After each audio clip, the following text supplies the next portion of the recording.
Hi అండి. రాజ్మా ఆలు curry అండి. నేను రాగి దోసలపైకి చేస్తున్నాను. నైట్ అంతా నానబెట్టుకున్న రాజ్మా, టమాటా, కొద్దిగా వాటర్ పోసి సిమ్లో పెట్టి 2 విజిల్ వచ్చే వరకు కుక్ చేసుకోవాలి. కుక్కర్ చల్లగా అయిన తర్వాత ఓపెన్ చేసి ఇట్లా పప్పు గుత్తును కాస్త మెదుపుకోండి స్మాషర్తో అయినా. ఆలు, జీలకర్ర, రాళ్ళుప్పు, పసుపు, కారము, కరివేపాకు వేసుకొని పాలమిగడ వేసుకోవాలి. కొద్దిగా బాగా కలిపేసుకొని కొద్దిగా వాటర్ పోసి మళ్ళీ 1 కేజీ సిమ్లో పెట్టి 1 కేజీ వచ్చే వరకు కుక్ చేసుకుంటే సరిపోతుంది. రాగి పిండి ఒక 4-5 చెంచాలు వేసుకున్నాను. కొద్దిగా రాళ్ళుప్పు వేసుకొని వాటరు పలచగా పోసుకొని కలుపుకొని ఇట్లా చిన్న చిన్నగా వేసుకుంటే ఇరిగిపోకుండా వస్తాయండి. పైన నెయ్యి అప్లై చేసుకుంటే బాగుంటుంది టేస్టు. బ్రేక్ఫాస్ట్ అయినా, లంచ్ అయినా, ఈవినింగ్ అయినా, ఏ టైంలో అయినా ఇది తినవచ్చు. చాలా హెల్తీగా ఉండొచ్చు.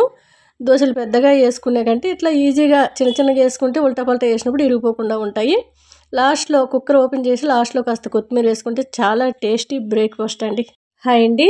పొయ్యిగూర, చుక్కకూర గ్రేవీ కర్రీ అండి. టమాటా వేసుకొని చాలా టేస్ట్గా ఉంటుంది. ఇలాంటి ఆకులు కొత్తిమీరలో కానీ మనకు ఆకుకూరలో కానీ ఎక్కువగా వస్తాయి.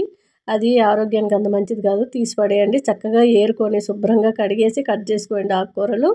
కుక్కర్లో వేసుకున్నాను చుక్కకూర, కొయ్యగూర, ఉల్లిపాయ ముక్కలు, పచ్చిమిర్చి ముక్కలు, 2 టమాటాలు నిలువుగా ఫస్ట్ కట్ చేసి తర్వాత అడ్డంగా కట్ చేసి వేసుకోవాలి. కొద్దిగా పసుపు, రాళ్ళుప్పు వేసి 2 విజిల్ వచ్చే వరకు కుక్ చేసుకుంటే సరిపోతుంది. ఎటువంటి వాటర్ అవసరం లేదు, మనకు టమాటాలోని వాటరే సరిపోతుంది.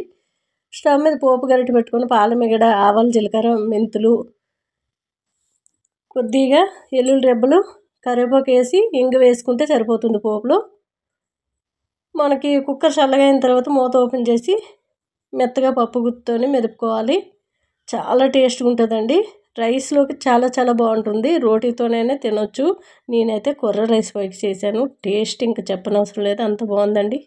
హాయ్ అండి. Excellent hair growth oil, shampoo powder, సున్నిపిండి అండి. చాలా చక్కటి రిజల్ట్ అయితే ఉన్నాయి. 3 కూడా న్యాచురల్ అండి. హెయిర్ ఆయిల్ నైట్ టైం కానీ డే టైం కానీ 5 నుంచి 10 నిమిషాలు చక్కగా మసాజ్ చేసుకొని పాయిల్గా తీసి కుదుర్లకు పట్టేటట్టు చిగుర్ల వరకు కూడా ఆయిల్ అప్లై చేస్తే చిగుర్లు కూడా కొంతమంది పగిలి ఉంటాయి, ఇట్లా చుక్కలాగా డాట్స్ లాగా ఉంటాయి, అవి కూడా పోతాయండి. చక్కటి రిజల్ట్ అయితే ఉంది. నెక్స్ట్ డే మార్నింగ్ కానీ ఏ టైం అయినా పర్లేదు, మీరు చక్కగా షాంపూ పౌడరు మీ జుట్టును బట్టి 1 స్పూన్ కానీ 2 స్పూన్లు కానీ ఒక కప్లో వేసుకొని వాటర్ పోసి కలిపేసుకొని కుదుర్ల నుంచి చిగుర్ల వరకు అప్లై చేసి, మీకు టైం ఉంటే 1/2 అవర్ పెట్టుకోండి, టైం లేకపోతే 10 నిమిషాలైనా సరిపోతుంది. 10 నిమిషాలైనా పెట్టుకొని చక్కగా నెత్తిలో ఉండేటట్టు చూసి మీరు ట్యాప్ ఇప్పుకుంటూ కొద్దిగా వాటర్ పోసుకుంటూ రఫ్ చేసి రుద్దున్నట్లయితే డాండ్రఫ్ తీసేస్తుంది, వైట్ హెయిర్ రాకుండా కాపాడుతుంది. ఇప్పుడు పిల్లలకి ఎక్కువగా వైట్ హెయిర్ అనేది వచ్చేస్తుంది. షాంపూ పౌడర్లో కుంకుడుకాయ, చీకకాయ, ఉసిరిపప్పు, మెంతులు కలుస్తాయండి. చక్కటి రిజల్ట్ అనేది ఉంది. హాయ్ అండి.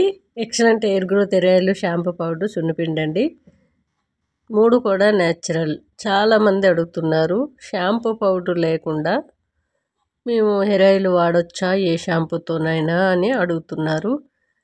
ఇంతకుముందు నేను ఓన్లీ హెయిర్ ఆయిలే సేల్ చేశాను. అప్పుడు ఏ షాంపూతోనైనా యూజ్ చేయొచ్చని చెప్పాను. ఇప్పుడు కూడా అదే చెప్తాను. చాలామంది మాకు కెమికల్ ఉండొద్దు, వైట్ హెయిర్ రావద్దు అనుకుంటే న్యాచురల్ అనేది యూజ్ చేయండి అని చెప్తూ ఉంటాను. ఏ షాంపూతోనైనా ఈ హెయిర్ ఆయిల్ వాడచ్చు. చక్కగా నైట్ టైం హెయిర్ ఆయిల్ పెట్టుకొని మార్నింగ్ మీకు ఇష్టం వచ్చిన షాంపూతో తలస్నానం చేయండి. కాకపోతే మీరు ఎప్పుడు చిన్నప్పటి నుంచి ఏం వాడారో అదే వాడినట్లయితే షాంపూ మంచి రిజల్ట్ అనేది ఉంటుంది. హెయిర్ ఫాల్ అవ్వదు, చక్కగా హెయిర్ రీగ్రోత్ అనేది ఉంటుంది. రోజు ఒక షాంపూ మార్చారనుకోండి, కెమికల్ ఎక్కువ ఉంటే ఊడిపోతాయండి. కెమికల్ లేని షాంపూలు యూజ్ చేయండి.